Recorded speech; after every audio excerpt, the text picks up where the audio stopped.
Bonjour à toutes et bonjour à tous, bienvenue sur ma chaîne de l'univers crypto. J'espère que la journée va bien se passer pour vous, que vous allez bien entamer ce week-end, que vous allez surtout vous reposer. Nous sommes le 24 juin 2023 et comme tous les jours, on fait le tour de l'actualité. Je vous mâche un peu le travail. Moi, je lis énormément de titres, j'écoute énormément de choses et j'essaie sur cette vidéo de vous donner un maximum d'informations en un minimum de temps. Donc, évidemment, je vous sors des titres, je vous fais quelques commentaires, je peux jamais m'en empêcher. Et puis, sinon, vous avez les liens dans la vidéo, sous les commentaires, et vous pouvez justement cliquer dessus, aller voir tout ça. Vous pouvez aussi aller remercier tous les gens qui nous font des articles, ça il faut le faire, et puis sinon vous essayez de prendre un maximum d'informations. On a besoin dans un système qui est nouveau comme le nôtre, on a besoin d'avancer, et pour avancer, il faut être au courant d'un maximum de choses. C'est ce que j'essaye de faire avec vous. Et n'oubliez pas de vous abonner à ma chaîne si vous n'êtes pas abonné. Si vous êtes abonné, mille merci. Cliquez sur le pouce, ça me fera plaisir aussi. Et on va tout de suite commencer pour aller relativement vite. On a un BTC à 30 674, un ETH 1890. De quoi demander de plus, mes amis? On a un marché qui a bougé pas mal, le BTC qui retombe un peu dans le vert. Bon, voilà, on a un marché un peu mitigé, mais quand même, qui est quand même beaucoup plus dans le vert, et on voit en 7 jours, il y en a pas mal qui ont remonté, du coup ça a fait remonter un peu la barre dans le vert, c'est bien. Guerre en Ukraine, bien c'est toujours là, évidemment, à longueur de temps, on en parle parce que bon, c'est quand même très très pénible, et on a une pensée pour tous ceux qui souffrent. Calendrier économique, la semaine prochaine, il y aura d'autres annonces, évidemment, toute la semaine il y aura des annonces, donc on écoutera les discours, on verra un petit peu ce qui se passe, on écoute les plus importants, les 3 étoiles, les 3 impacts, comme vous voulez, mais surtout les États-Unis, on suivra ça à longueur de temps.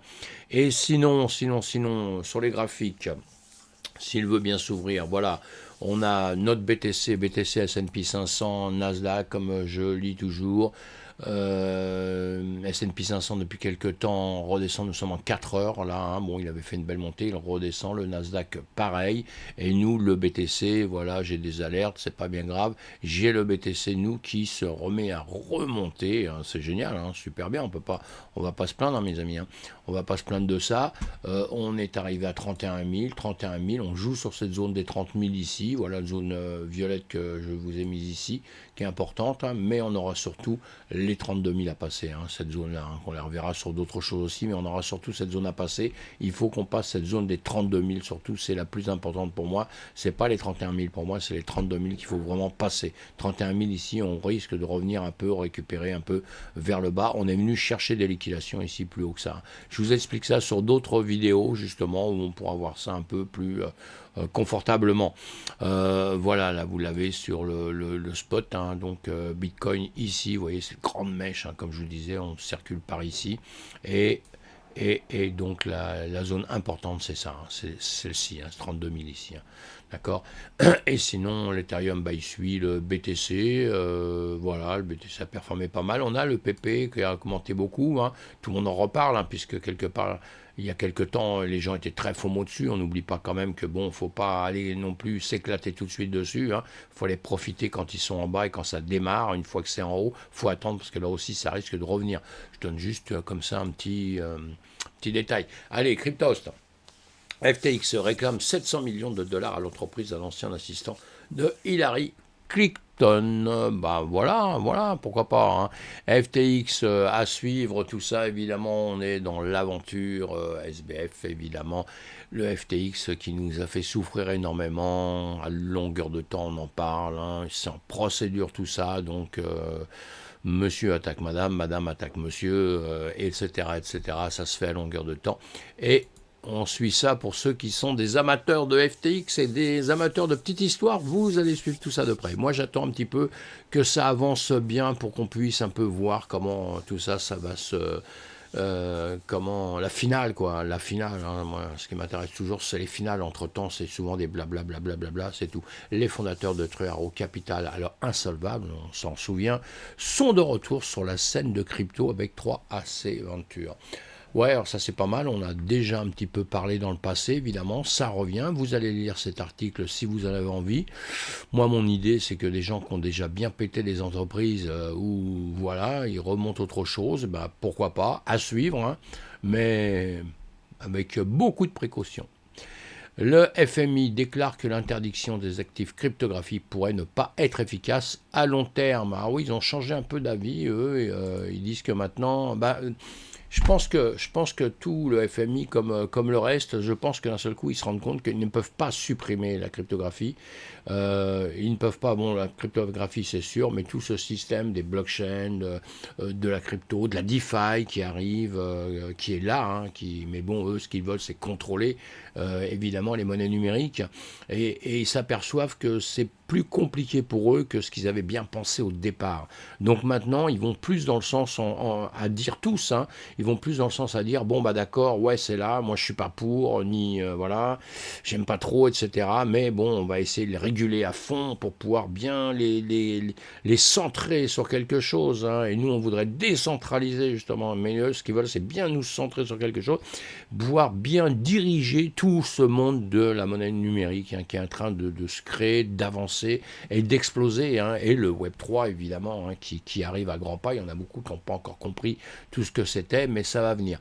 Voilà, allez, vous allez lire toutes ces news encore une fois. Le premier ETF à terme sur Bitcoin à effet de levier sera lancé mardi, selon Volatility Chart. Alors, c'est génial, hein, ça c'est génial, on est content, hein, parce qu'avant, bon, bah, pareil, ça c'était interdit, maintenant ça y est, on a des ETF, donc à suivre aussi, à suivre de près, hein. Bon, je sais qu'il y en a qui s'en foutent des ETF, parce qu'ils disent non, moi j'aime que la crypto-monnaie, etc. Donc les ETF, on n'en veut pas, mais non, faut se renseigner un petit peu de tout ça, hein, ça peut être impliqué, et ça va nous servir à avancer encore dans l'écosystème, puisque beaucoup de gens vont rentrer dedans, hein, évidemment les institutionnels, tout ça. Et voilà, le régulateur belge ordonne à Binance d'arrêter les services dans le pays. Bon, mauvaise news, hein. Binance, c'est chaud pour lui, hein, c'est chaud. Hein. Ça, c'est toujours pareil, vous savez, c'est l'effet, comment dire, c'est en escalier, quoi. Vous savez, quand vous avez raté une marche de marche, eh ben, vous en ratez une cinquantaine. Lui, c'est un peu ce qui est en train d'y arriver. Il a été refusé, les États-Unis lui font la misère. Ben, il y en a plein d'autres qui profitent pour lui faire la misère aussi. Beaucoup ont un peu peur aussi d'un futur FTX. Donc tout ça, ça joue, hein, psychologiquement, ça joue. Et maintenant, bon, bah, à partir du moment où il n'y a plus les autorisations, il faut qu'il se bagarre pour de nouveau être en règle dans les pays. Hein. Mais Binance, je pense qu'il sait faire ça et il va avancer. Encore une fois, on verra bien. Binance embauche justement, vous voyez, un ancien procureur du ministère de la Justice dans un combat avec la SEC. Voilà, hein, il essaye de s'entourer comme il faut, hein, et d'embaucher les gens qu'il faut. C'est ça comment dire, le chemin d'un patron, le devoir d'un patron et d'un grand patron. Je pense que c'est un grand patron, enfin je ne le connais pas du tout, hein, mais Binance c'est quand même une grosse société. Et encore une fois, pour l'instant, je le répète, c'est pas FTX. Mais attention, on reste prudent, puisque moi, comme vous, hein, je ne connais pas tout, hein, donc moi j'écoute ce qu'on dit à longueur de temps, la manière dont ça se passe, hein, alors voilà, mais bon, je suis très prudent sur tout ça. CryptoPay perd sa licence et invite ses clients à dépenser ou transférer leurs fonds immédiatement. Voilà, société qu'on connaît depuis longtemps. Elle voit son activité remise en question à cause de son fournisseur de cartes débit, UAB Pernet, qui a vu sa licence EMI révoquée par la Banque de Lituanie pour les violations graves. CryptoPay affirme que les fonds sur ces cartes sont en sécurité et recommande aux clients de dépenser ou de transférer les fonds dès que possible. Il s'agit du deuxième problème majeur par CryptoPay après le scandale Wirecard en 2020. Allez, si vous êtes concerné, évidemment que vous allez approfondir ça tout de suite. Coinbase célèbre sa victoire à la Cour suprême des États-Unis sur l'arbitrage. Voilà, bon, vendredi, il a gagné un petit combat. Hein. La guerre n'est pas terminée, mais il a gagné un petit combat. Donc, bien content, hein, mes amis, bien content. Hein. Encore une fois, ça fait partie des choses dont on parle à longueur de temps. Le tribunal s'est arrangé du côté de Coinbase lors d'un vote 5 contre 4, renforçant la capacité de la bourse à passer par l'arbitrage lorsqu'elle traite des litiges avec les clients. Le juge Brett Kavanaugh a rendu son avis vendredi matin. Voilà, une affaire de fait pour eux déjà, ils doivent souffler dans ce sens-là, mais c'est pas terminé tout ça. Hein. L'optimisme change de nom pour OP Mainnet, conformément à la vision de la super chaîne. Voilà, ils en avaient parlé aussi dans le passé, et ça change de nom, donc super bien, et ils ont des visions optimistes, on en parle souvent de cette boîte. Le DAI de MarketDAO a réduit sa dépense de l'USDC en tant que garantie. Voilà, ils ont placé des sous autre part, voilà, hein. Donc affaire à suivre, hein. C'est pas parce qu'ils aiment plus du tout l'USDC, hein, mais ils ont placé des sous un petit peu autre part, hein.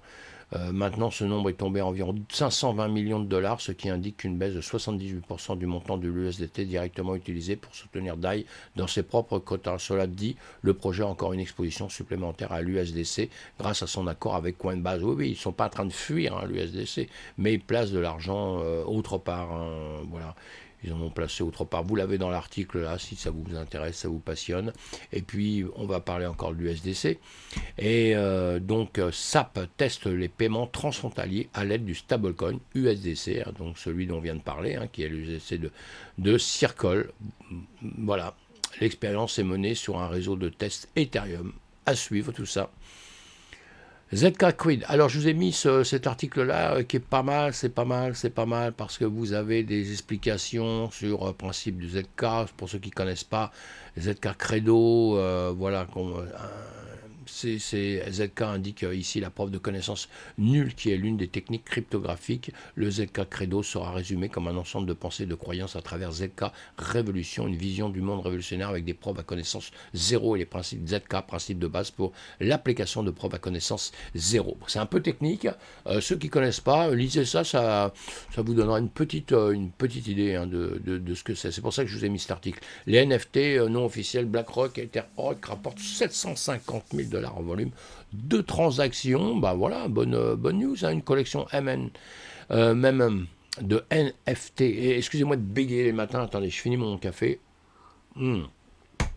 Alors, une collection NFT qui combine l'idée derrière la populaire collection NFT Etherrock avec la marque non officielle du géant de l'investissement BlackRock a déjà vu 398 ETH, soit 749 000 $ en volume total de transactions. Voilà, la collection également appelée BlackRock fait suite au dépôt par BlackRock d'un ETF Bitcoin. La société d'investissement n'a aucune affiliation avec le projet NFT selon le profil d'OpenSea de la collection. Etherrock est une collection de 100 roches lancée en 2017. Elle a pris de l'importance pendant l'engouement pour les NFT lorsque ces NFT se vendaient jusqu'à 1,8 milliard. Voilà, la collection de même BlackRock compte 999 NFT individuels qui se vendent à un prix plancher de 0,245 ETH, ce qui vaut environ 462. Au moment de la publication, la collection s'est épuisée le 21 juin 2023. Cette activité récente l'a rendue tendance sur OpenSea. Voilà, bon, écoutez, lisez bien cet article avant d'investir là-dedans, hein, c'est d'accord, c'est pas la grosse société BlackRock, hein, mes amis, hein.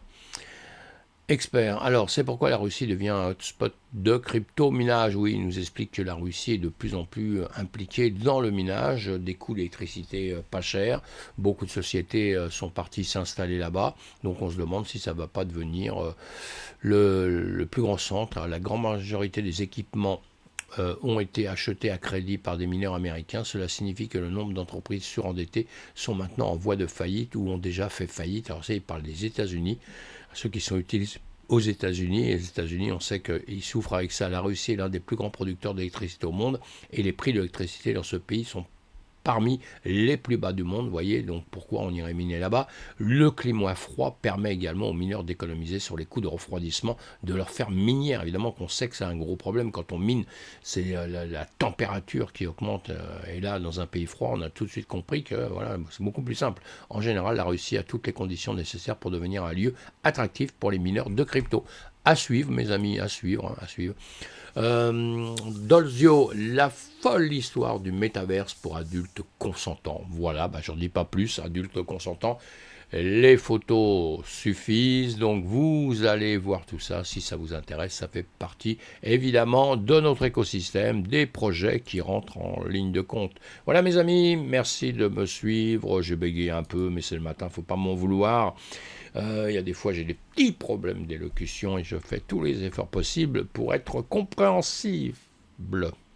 Allez, j'arrête, à bientôt, passez une bonne journée, reposez-vous bien surtout, profitez du week-end.